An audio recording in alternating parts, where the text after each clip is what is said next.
Komisi Pemberantasan Korupsi atau KPK kembali menetapkan Wali Kota Nonaktif Ambon, Richard Louhenapesi, sebagai tersangka kasus baru. Setelah terlibat kasus suap izin pembangunan gerai Alfamidi di Ambon, Richard kini berstatus tersangka tindak pidana pencucian uang atau TPPU.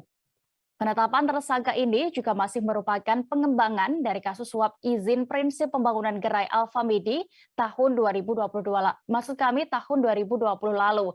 PLT juru bicara KPK Ali Fikri menjelaskan bahwa selama proses penyidikan dugaan perkara suap KPK menemukan adanya dugaan tindak pidana lain yang dilakukan oleh wali kota Ambon 2 periode itu.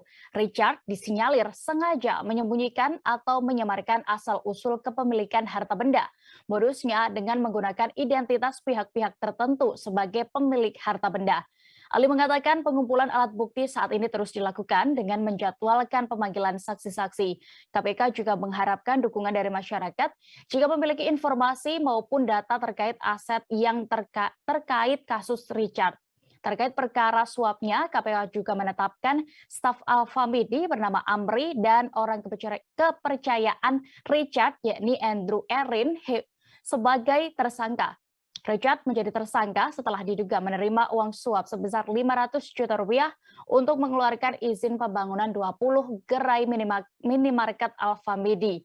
Adapun uang 500 juta rupiah itu terkait izin prinsip pembangunan gerai diserahkan Amri melalui Andrew. Jangan lupa subscribe, share, komen, dan like ya.